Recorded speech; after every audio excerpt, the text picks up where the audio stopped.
सासवड परिसरात नवीन फ्लॅट घेण्याचा विचार करताय तर सर्व सोयींनी सुसज्ज अशा व्यंकटेश कन्स्ट्रक्शन यांच्या सासवड व पिसोळी या ठिकाणच्या साइट्सला नक्की भेट द्या. संपर्क Venkatesh constructions builders and promoters, Venkatesh apartment, shop number 5, Saswad ST stand जवळ. Phone number 955256 5058 9922 55 7955.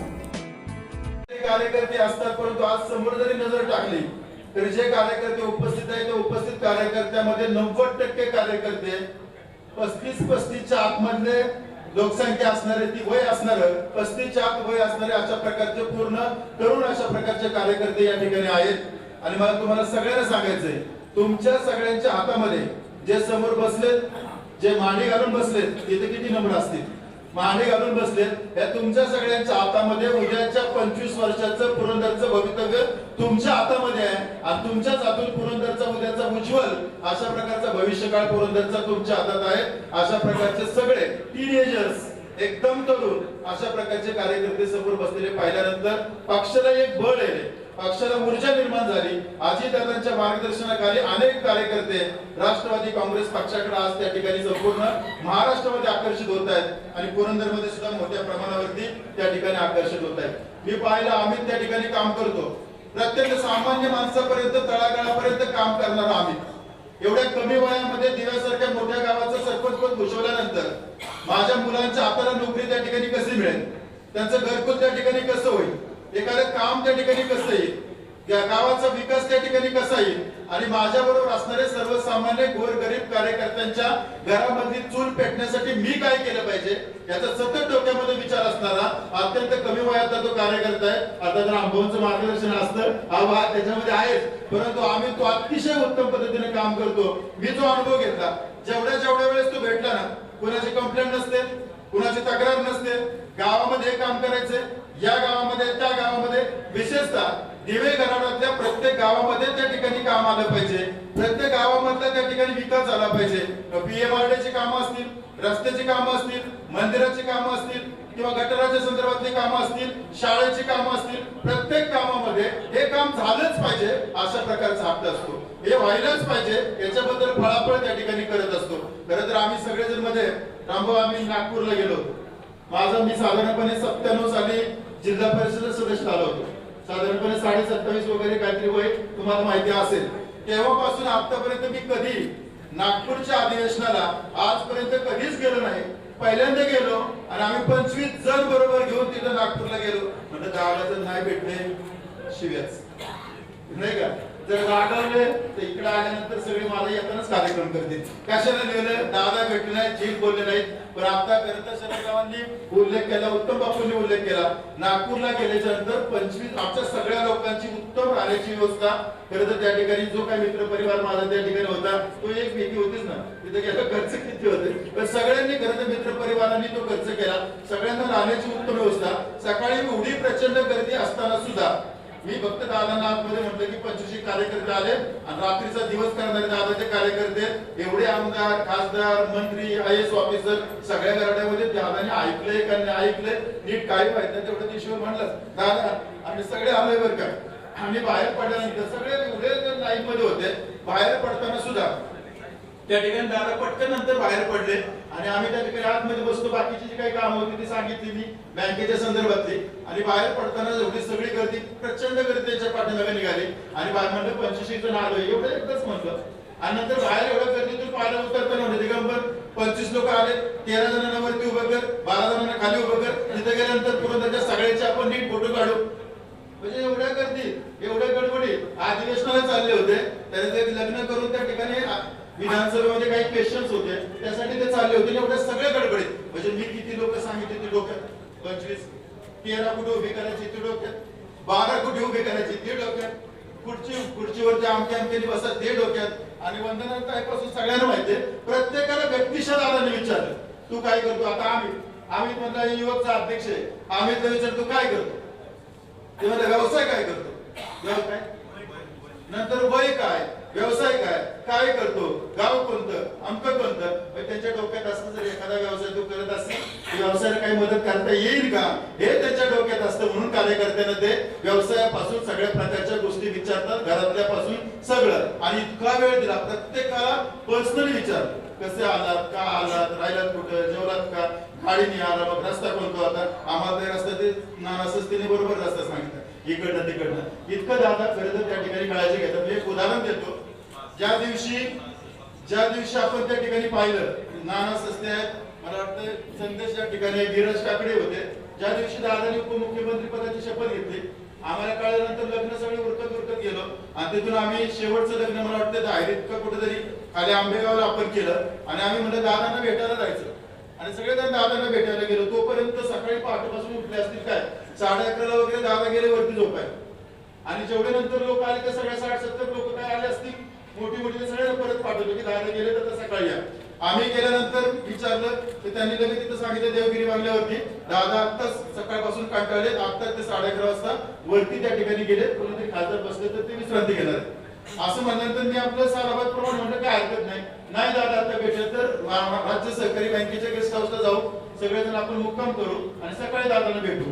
नानाला काय राहुल नाही, राजांना काय राहुल नाही, बिराजला राहुल नाही, त्यांच्या पीएनच्याकडे गेले, सांगा ना वरती जिल्हा बँकेचे चेअरमन, सांगा ना वरती. मला तर ते काय माहितीच नव्हतं. बाहेर जाऊन त्यांना सांगून फोन करायला लावलाच आणि त्यांनी फोन केला की दादा असे जिल्हा बँकेचे चेअरमन त्यांच्या बरोबर पुरंदरचे कार्यकर्ते आले, दादा म्हणजे चहा वगैरे द्या. मी ताबडतोब खाली वरती गेलेले, विश्रांतीसाठी गेलेला माणूस 11:35 खाली आले आणि खाली आले तर अर्धा तास आमच्या बरोबर त्या ठिकाणी फोटो काढत होते. या सगळ्यांची ओळख करून दिली मी दादांच्या बरोबर शरदराव. आणि त्यानंतर 3 दिवसानंतर मेळावा घेतला होता बांद्र्याला, नाही का ते सगळे भुजबळांच्या त्या तिथं इकडे दादांचा मेळावा आणि तिकडं साहेबांचा मेळावा चालू होता. आणि नंतर तालुक्यातली बरीचशी मुलं हे म्हटले की आम्ही मेळावा संपलाय तर आम्हाला दादांना भेटायचे, काही नवीन पोरं 15-20 होते आणि ते संध्याकाळी देवगिरीला गेले भेटायला दादांना. एवढी प्रचंड गर्दी, कुणाला म्हणजे बोलता सुद्धा येत नव्हतं, ढकले सगळे चालले, मी नव्हतो, हे सगळे गेले. आणि गेल्यानंतर पुरंदरवाले आल्यानंतर दादा म्हणले भेटायला, हे सगळेजण भेटले आणि भेटताना परत ओळख करून देत होते. याचं नाव आहे आणि संदेशची ओळख करून दिली त्या गर्दीत, संदेश पवारची विद्यार्थी. म्हणजे परवा 3-4 दिवसापूर्वी तो आलता ना, एवढी राज्यात प्रचंड गर्दी, एवढ्या गर्दीमध्ये सांगा 3-4 दिवसापूर्वी संदेश पवार आलता, तुम्हाला भेटून गेलं तर मी भेटलोय ना. हे नेता कशा प्रकारचा असतो, सामान्य कार्यकर्ते सुद्धा नाव लक्षामध्ये ठेवायचे काम आज दादांनी त्या ठिकाणी केला. आज एवढे मोठे तरुण तुम्ही या ठिकाणी नंतर दादा म्हणजे भेटायला, हे सगळेजण भेटले आणि भेटताना परत ओळख करून देत होते. याचं नाव आहे आणि संदेशची ओळख करून दिली त्या गर्दीत, संदेश पवारची विद्यार्थी. म्हणजे परवा 3-4 दिवसापूर्वी तो आलता ना, एवढी राज्यात प्रचंड गर्दी, एवढ्या गर्दीमध्ये सांगा 3-4 दिवसापूर्वी संदेश पवार आलता, तुम्हाला भेटून गेलं तर मी भेटलोय ना. हे नेता कशा प्रकारचा असतो, सामान्य कार्यकर्ते सुद्धा नाव लक्षामध्ये ठेवायचे काम आज दादांनी त्या ठिकाणी केला. आज एवढे मोठे तरुण तुम्ही या ठिकाणी जमलात. मला आठवते अमित नागता सगळ्यात जास्त जर निधी कुठे पडला असेल, आता जे काही पैसे आले त्यामध्ये सगळ्यात जास्त निधी रामभाऊ अमितनं दिवे करारासाठी झालाय. प्रत्येक गाव त्याला माहिती, रस्ता माहिती, कुठे काय टाकायचं ते माहिती, आता कुठे राहिलंय ते बी त्याला माहितीये. त्यामुळे परत जरी पैसे आले ना, झोपतं माप आम्ही तुम्हालाच देऊ, कारण अवघड किल्ला तुम्ही त्या ठिकाणी डवळवताय, कुठली गोष्ट नाही. अवघड ठिकाणी काम करणं एवढं सोपं नसतं. त्यामुळे या ठिकाणी तुम्ही काम करून एवढ्या चांगल्या पद्धतीने काम करतात तर दादाही नक्कीच आदित्य झोपतं माप आम्ही तुला दिल्याशिवाय राहणार नाही. आम्ही सगळे ज्यादाचं झोपतं माप तुला दिल्याशिवाय राहणार नाही. मी तुम्हाला एवढं सांगतो, जो पहाड़ों से टकराता है उसे तूफान कहते हैं, जो पहाड़ों से टकराता है उसे तूफान कहते हैं और जो तूफानों से टकराता है उसे नौजवान कहते हैं. आपल्यामध्ये सामर्थ्य पाहिजे, कसले अडचणी टेन्शन येईल, संकट येईल, शेक आणि बेट अशी परिस्थिती असते. कधी कधी तुमच्या माझ्या प्रत्येकाच्या आयुष्यात निखिल शेठ अशी वेळ येते, जगावं की मरावं, to be or not to be, अशा प्रकारची परिस्थिती येते. अवसेची रात्र असते, अमावस्येची रात्र असते, सगळं काळाकुट्ट अंधार असतो. त्यावेळेस सुद्धा डोक्यात ठेवायचं, साधू वाचवायचं एक वाक्य आहे, जब घनघोर अंधार छा जाता है तो समझ लेना की सुबह नजदीक है. काळाकुट्ट अंधार असतो, अवसेची रात्र असते, थोडी कळ काढायची, अमावस्येच्या रात्रीनंतर पहाट होणार असते, तांबडं फुटणार असतं, उजाडणार असतं आणि उजाडल्यानंतर पुन्हा सूर्य मध्यान्ही येणार असतो. त्यावेळेस सुद्धा पाय जमिनीवर ठेवायचे, कारण मध्यान्हीचा सूर्य पुन्हा अस्ताला जाणार असतो दुसऱ्या दिवशी उगवण्यासाठी. तुमच्या माझ्या प्रत्येकाच्या आयुष्यात हे घडणारच. कधी सुख मिळेल, कधी सुख मिळणार नाही, कधी यश मिळेल, कधी अपयश मिळेल, कधी त्या ठिकाणी सक्सेस असेल, कधी फेल्युअर असेल. या सगळ्या प्रकारच्या गोष्टी होतात, हे नेत्यांच्या आयुष्यात होतात, हे कार्यकर्त्यांच्या आयुष्यात होतात, हे संतांच्या आयुष्यात होतात आणि परमेश्वराच्या सुद्धा आयुष्यात या सगळ्या प्रकारच्या गोष्टी येतात. त्यामुळे तुमच्या माझ्या सुद्धा आयुष्यामध्ये या सगळ्या प्रकारच्या गोष्टी येतील. म्हणून मला आम्ही तुला सांगायचंय, खरं तर इरादे अगर नेक हो तो सपने भी साकार हो जाते हैं. इरादे अगर नेक हो तो सपने भी साकार हो जाते हैं. अगर सच्ची लगन हो तो रास्ते भी आसान हो जाते. मनापासून काम करा, सगळे रस्ते त्या ठिकाणी आसान होतात, सगळी संकट त्या ठिकाणी कमी होतात आणि मोठी मोठी संकट सुद्धा एकजीव असते, युनायटेड असतो, ताकदीने आपण एकत्र असलो. संकट येतील, हे जर चांगले कार्यक्रम झाले तर परत टीका होतील, टीका करायचा प्रयत्न होईल, डॉमिनेट करायचा प्रयत्न, सगळ्या प्रकारच्या गोष्टी होतात. परंतु सगळे जर एकत्र असले ना तर कुठल्याही प्रकारच्या संकटाची भीती बाळगायची गरज नसते. म्हणून आपण मला सगळ्यांना सांगायचंय, आपण एक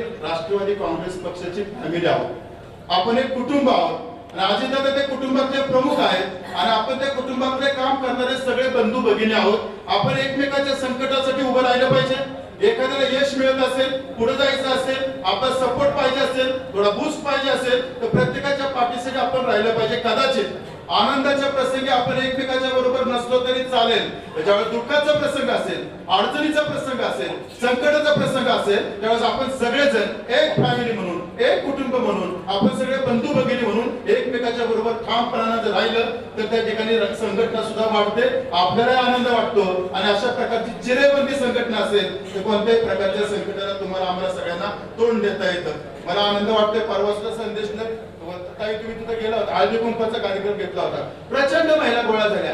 आज दिवसभरामध्ये मला 7-8 गावात तरी कार्यकर्ते भेटले असतील. आम्हाला या पक्ष द्यायचे, दादाच्या नेतृत्वाखाली काम करायचे आणि आम्हाला इथं आल्याच्या नंतर सगळ्यात जे त्यांना वाटते ते सगळे मोकळ्या मनाने त्या ठिकाणी बोलण्याचा सगळेजण प्रयत्न करतात. म्हणून मी एवढं सांगेन, आम्ही तू त्या ठिकाणी काम करतोय, तुम्ही त्या ठिकाणी चांगल्या प्रकारची संघटना बांध, लोकांच्या मध्ये जा, कार्यकर्ता जप. एक कार्यकर्ता जपण्यासाठी कितीतरी तास त्याला द्यावे लागतात. सुख असतं, दुःख असतं, लग्न असतं, धावा असतो, मैत्री असतो, वाढदिवस असते, पूजा असते, ऍडमिशन असते, भांडण असतो, पोलीस स्टेशन असतो, सगळे असतात. या सगळ्या प्रकारच्या गोष्टीला ज्यावेळेस वेळ देत जातो ना त्यावेळेस एक कार्यकर्ता उभा राहतो, त्यावेळेस एक कार्यकर्ता बरोबर उभा राहतो. आज तुम्ही सगळे कार्यकर्ते आलेत ना, तुमच्यासाठी अमित असेल, रामभाऊ, तुम्ही सगळ्यांनी वेळ दिला, ताकद त्यांना दिली, त्यांच्या सुखदुःखात पाठीशी उभा राहिला. म्हणून हे सगळे कार्यकर्ते ज्यावेळेस आपल्या पाठीशी उभे राहतात, ऐन टायमाला कोणी येत नाही, यासाठी कसरतच करावी लागते, प्रत्येकाला वेळ द्यावा लागतो. प्रेम दिलं तर प्रेम मिळतं, दुस्वास केला तर दुस्वास मिळतो,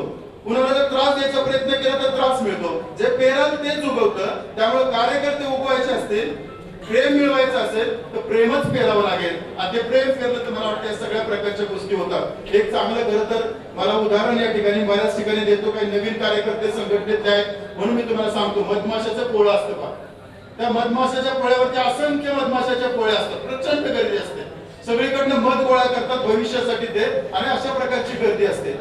एकावर एक मधमाशा त्या ठिकाणी बसलेले असतात, पण त्या मधमाशा संख्येने प्रचंड असतात, प्रचंड गर्दी असते, थोडी सुद्धा जागा त्या ठिकाणी नसते, तर त्यांच्यात आपसात भांडण होत नाही, त्यांच्यात आपसात वाद होत नाही, त्या मधमाशा आपापसात संघर्ष करत नाहीत, करतात का? कधीच करत नाही, एकजीवपणाने असतात. पण त्या मधमाशाच्या पोळ्यावरती जर कोणी दगड टाकला तर मात्र त्याला सोडत नाही. त्यामुळे आपण सुद्धा अशा प्रकारची गर्दी झाली, किती कार्यकर्ते आले, प्रेमाने आपण सगळ्यांना जवळ करू आणि समोरच्या कुणाचे, मी आता खरं तर बापूंनी उल्लेख केला, मी सांगतो, पक्ष वाढवत असताना काही टीका कोणाच्यावरती करू नका. कुणावरती टीका करण्यापेक्षा दादांनी काय केलं, पुरंदरच्या राष्ट्रवादीने काय केलं, आपल्या प्रत्येक गावच्या सरपंचांनी काय केलं, आमच्या मार्केट कमिटीने काय केलं, आमच्या पीडीसीसी बँकेने काय केलं, जिल्हा परिषदेने काय केलं, कारखान्याने काय केलं, या सगळ्यांची कामं सांगायचा प्रयत्न केला आणि एकमेकाला साथ द्या, ताकद द्या, एकमेकाच्या जीवाला जीव देण्याचा प्रयत्न करा. मला खात्री वाटतं या सगळ्या प्रकारच्या गोष्टी होतील. दादा प्रचंड ताकद देतात, तुम्हाला खोटं वाटेल, मी तर आम्हालाच मुलगा आहे, मला तर काही पॉलिटिकल बॅकग्राऊंड काहीच नव्हतं.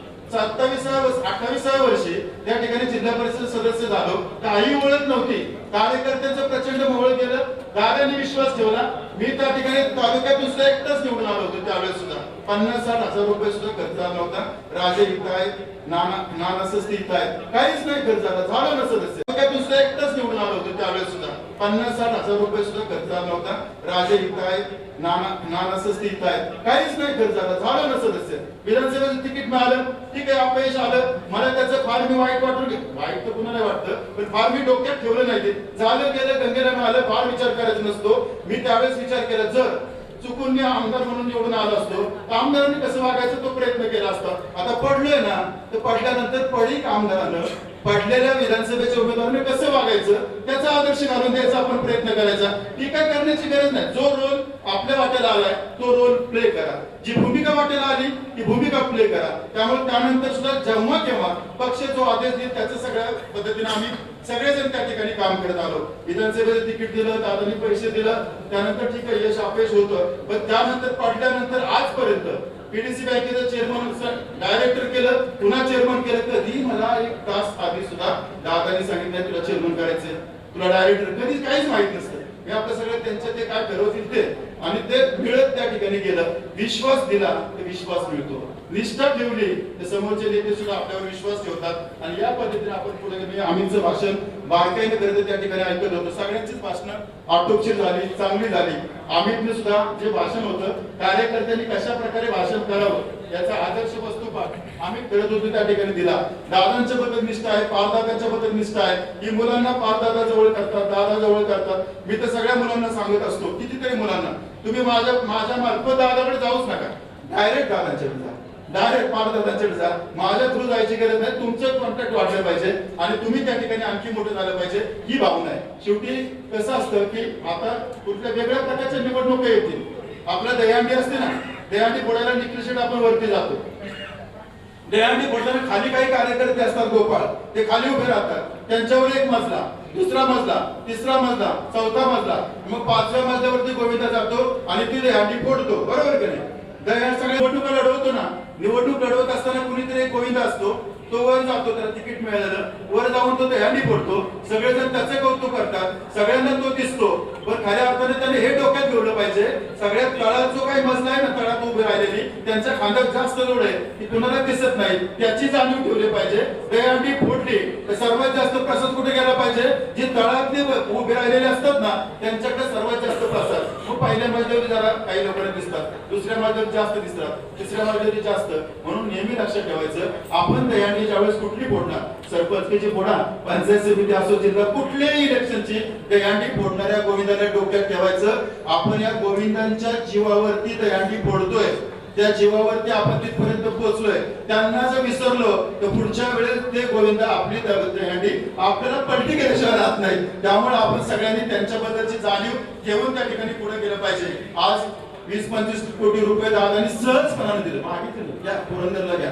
अजूनही ज्या वेळेस विकास कामांसाठी पैसे लागतील ते सगळ्या प्रकारचे पैसे देण्यासाठी दादा त्या ठिकाणी कटिबद्ध आहेत. पहाटे 5 वाजल्यापासून ते कामाला सुरुवात करतात आणि रात्री 11, 12 वाजेपर्यंत सगळ्यांना वेळ देतात, सगळ्यांना मदत करतात, सगळ्यांना सहकार्य करतात. जरा स्पष्ट बोलतात, जरा खरं बोलतात. सुरुवातीला लोकांना वाईट वाटायचं, पण आता लोकांना वाटतं की दादाच स्टाईल आहे आणि लोकांनी ते ऍक्सेप्ट केली, कारण खोटं बोलायचंच नाही. आणि म्हणून सांगतो की दादांना भविष्य आहे. दादांचं पुरंदर तालुक्यावरती बारीक लक्ष आहे. प्रत्येक गेल्यानंतर प्रत्येक गावाच्या बद्दलच्या गोष्टी ते कालच मला वाटते दादा नाना आणि राजा दादांच्याकडे गेले होते. काही त्यांना 40 लाख रुपये गावासाठी मिळालं तर ते पत्र घेऊन गेले होते. त्यांनी मनापेक्षा विचार केला. म्हणून मी एक लक्षात ठेवतो, मी स्वतः तरी पद महत्वाचं मानत नाही, पाठीमागे कधी मिळालं नाही, जाता जाता ते मिळालं उद्या काय मिळावं ही आपल्या डोक्यात नाही, तशा प्रकारची अपेक्षा नाही आणि तशा प्रकारचं स्वप्न घेऊन आपण राजकारण करतच नाही. कारण मला हे ठाम माहिती आहे की ज्यावेळेस 2009ला माझा पराभव झाला त्यावेळेस मी म्हटलं होतं हेही दिवस जातील.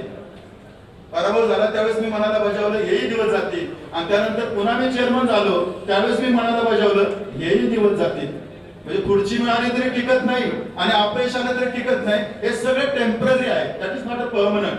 ते परमनंट नाही आणि हे डोक्यात ठेवलं की पाय जमिनीवर राहतात. म्हणून मला कार्यकर्त्यांना सांगायचंय, भविष्यात तुम्हाला पद मिळतील, यश येईल, पण पद मिळालं, यश आलं तरी सुद्धा पाय जमिनीवर ठेवायचे आणि जमिनीवर पाय ठेवून आपण चालण्याचा प्रयत्न केला. मी खात्रीने सांगतो, विश्वासाने सांगतो, लॉंग टर्म समाजकारण, राजकारण, व्यवसाय ज्या क्षेत्रात असाल त्या क्षेत्रामध्ये तुम्ही लॉंग टर्म त्या ठिकाणी प्रगती करू शकता, नाहीतर हे शक्य होत नाही. आज या सगळ्या मुलांच्याकडे पाहिल्यानंतर आणि त्या मुलांच्या वयाकडे पाहिल्यानंतर असं लक्षात येतं, छत्रपती शिवाजी महाराजांनी स्वराज्याची स्थापना केली ना त्यावेळेस त्यांच्याबरोबर छोट्या छोट्या कमी वयाचेच मावळे होते. कुणाला तर बरातीतून वेगवेगळ्या प्रकारचे खेळ करताना, दांडपट्टा चालवताना उचललं, कुणाला लग्नाच्या वर्धाव्यातून त्या ठिकाणी उचललं, कुणाला गावच्या यात्रेमध्ये कुस्ती खेळताना त्या ठिकाणी उचललं. असे छोटे छोटे कार्यकर्ते गोळा केले आणि त्यांच्यावरती स्वराज्य त्या ठिकाणी स्थापन केलं. जर त्या ठिकाणी मोठे मोठे कार्यकर्ते असते तर स्वराज्य स्थापन झालं असतं का माहित नाही, पण गावगाड्यामध्ये, पाड्यावरती, डोंगरामध्ये या सगळ्या प्रकारच्या कार्यकर्त्यांनी जीवाला जीव दिला आणि म्हणून स्वराज्य स्थापन केलं. इथून पुढे राजकारणामध्ये, समाजकारणामध्ये काम करणाऱ्या कार्यकर्त्यांनी एक डोक्यात ठेवायचं, जीवाला जीव देता आला पाहिजे आणि काहीतरी मिळायचं म्हणून संघटित आलो तर काही नाही मिळाले की आपण निघून जातो. त्यामुळे तशा प्रकारची अपेक्षा ठेवू नये. म्हणून पद जाता जाता त्या ठिकाणी येत असतात आणि याच्यातून पुढे म्हणून आपण सगळ्यांनी केडर बेस, आता बापूंनी सांगितलं, केडर बेस पार्टी त्या ठिकाणी झाली पाहिजे. खरं तर बरीचशी मुलं तुम्ही फरशीवर बसलात, गारठा आहे, परंतु संयोजकाचा अंदाज चुकला, आमचाही अंदाज त्या ठिकाणी चुकला. जेवढ्या खुर्च्या सांगितल्या होत्या त्यापेक्षा जादा लोक आली, त्यामुळं आम्ही तर दिलगिरी व्यक्त केली. मी सुद्धा पक्षाच्या वतीने आपली दिलगिरी व्यक्त करतो की आपल्याला एवढ्या थंडीमध्ये आपण त्या ठिकाणी खाली बसावं लागलं. म्हणून भविष्यात ते अशा प्रकारचं आपण दुरुस्त नक्की त्या ठिकाणी करण्याचा प्रयत्न करू. आम्ही सगळ्यांनी ठरवलंय कार्यकर्त्यांचा हात बळकट करायचं, कार्यकर्त्याला त्या ठिकाणी नेता बनवायचा आणि त्या दोन नेता अशा प्रकारचा एक आदर्श, सभ्य, सुसंस्कृत